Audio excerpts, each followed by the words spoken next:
नमस्कार बंधुरा welcome to Babli रान्नाबान्ना। आजकेर रेसिपि कुलेर आचार।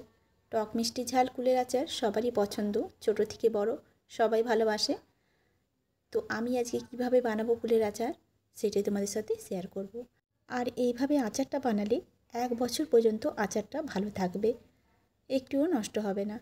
तो चलो तार जोन्नो एखाने निये नियेछि कुल।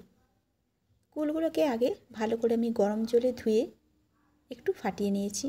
अनेक समय देखा जाए कुलेर भितरे पोका थाके, तो सेई कारणे आमी कुलेर आचारगुलो प्रत्येकटा फाटिए नियेछि। एदिके बसिए दिएछि कड़ाई। कड़ाईटा जखन गरम हये जाबे एर मध्य दिए दिलाम 5टार मतो शुकनो लंका।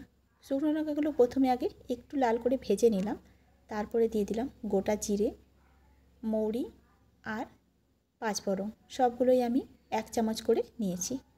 एबार आमी भालो करे एगुलोके एकटू भेजे नेब।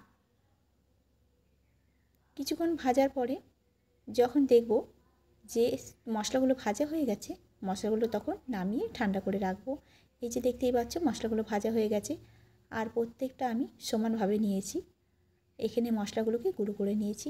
বড় চামচের 1 চামচ করে সবগুলো মশলা নিয়ে নিয়েছি। এদিকে নিয়েছি ভেলি গুড়। তোমরা চাইলে আখের গুড় দিয়েও বানাতে পারো। এখানে আমি ভেলি গুড় নিয়ে নিয়েছি।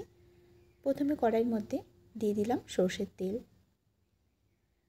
খুবই সামান্য তেল লাগবে। তেলটাকে গরম করে দিয়ে দিলাম 4টে শুকনো লঙ্কা। ফোড়নের জন্য দিয়ে দিলাম 5 ফোড়ন। এবার 5 ফোড়ন আর শুকনো লঙ্কাটা ভালো করে আমি ভেজে নেব। সুন্দর যখন একটা গন্ধ বেরোবে তখন দিয়ে দেবো এর মধ্যে ফাটিয়ে রাখা কুলগুলো। কুলগুলো দেওয়ার পরে এইভাবে নাড়াচাড়া করে নেব। আর যেহেতু আমি গরম জলের মধ্যে কুলগুলো ভিজিয়ে রেখেছিলাম সেই কারণে কুলের মধ্যে জল থাকবে। যতক্ষণ না জলটা শুকাবে ততক্ষণ অবধি কুলটাকে এইভাবেই নাড়াচাড়া করে ভেজে নিতে হবে। কুলের ভিতরে যদি জল থাকে সেই অবস্থায় যদি আচারটা বানানো যায় তবে কিন্তু আচার নষ্ট হয়ে যাওয়ার সম্ভাবনা থাকে। এবার দেখো নুন আর হলুদ দিয়ে দিলাম। এখন নুন হলুদ দিয়ে কুলটাকে ভালো করে এভাবেই নাড়াচাড়া করে কিছুক্ষণ সময় ধরে আমি ভেজে নেব, যাতে কুলের ভিতরে যে জলটা থাকে সেটা একেবারে শুকিয়ে যায়। কিছুক্ষণ ধরে নাড়াচাড়া করার পর এবার দেখো একটা থালার মধ্যে কুলগুলোকে আমি নামিয়ে রেখে দিলাম। কুলগুলো বেশ হালকা হালকা ভাজা হয়ে গেছে আর জলটাও শুকিয়ে গেছে। এদিকে যে ভেলি গুড়টা নিয়েছিলাম সেই গুড়টা একটু ভেঙে নিয়েছি। ভেঙে নিয়ে এবার কড়াইয়ের মধ্যে দিয়ে দেবো 1 কাপ মতো জল। সামান্য পরিমাণে জলটা দেব। এরপর দিয়ে দিলাম এর মধ্যে গুড়গুলো। গুড়টা দিয়ে নাড়াচাড়া করে নেব। এবার ভালো মতো গুড়টাকে গলিয়ে নেব।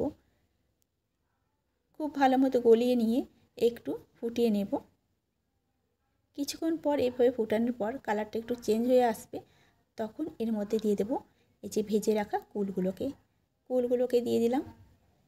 সমস্ত কুল দেওয়ার পরে খুন্তি দিয়ে একটু নাড়াচাড়া করে নেব। দিয়ে ভালো করে এটাকে কিছুক্ষণ ফুটিয়ে নেব। একটু ফুটিয়ে নিলে এই গুড়ের জলটাতেই কুলটা সেদ্ধ হয়ে যাবে ভালো মতো। এখন দেখো কিছুক্ষণ সময় এইভাবে নাড়াচাড়া করে নেব। কিছুক্ষণ নাড়াচাড়া করে নেওয়ার পরে কুলটা একটু বেশ নরম হয়ে আসবে। এইভাবে নাড়তেই নাড়তেই তোমরা বুঝতে পারবে যে কুলটা নরম হয়ে গেছে। তখন এর মধ্যে দিয়ে দেবো আমি ভিনিগার। আর এই ভিনিগারটা দেওয়ার ফলে কুলটা কিন্তু কুলের আচারটা অনেক দিন পর্যন্ত ভালো থাকবে, নষ্ট হবে না। তো 2 ঢাকনার মতো দিয়ে দিলাম ভিনিগার। ভিনিগারটা দেওয়ার পরে আরও কিছুক্ষণ এইভাবে নাড়তে থাকবো। এরপরে যখন দেখবো ঝোলটা শুকিয়ে এসছে তখন এর মধ্যে দিয়ে দেবো ভেজে রাখা মশলাগুলো। মশলা দিয়ে আবারও ভালো করে আমি নাড়াচাড়া করতে থাকবো।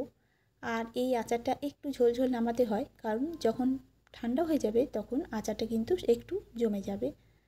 এরপরে আর একটু দিয়ে দিলাম মশলা। এই মশলাটার জন্য স্বাদটা খুব সুন্দর হয়। তো তৈরি হয়ে গেল টক ঝাল মিষ্টি কুলের আচার। আজকের রেসিপি তোমাদের কেমন লেগেছে অবশ্যই কমেন্ট করে জানাবে। যদি ভালো লাগে লাইক কমেন্ট শেয়ার করতে কিন্তু একদম ভুলবে না। দেখা হচ্ছে নতুন কোনো ভিডিওতে।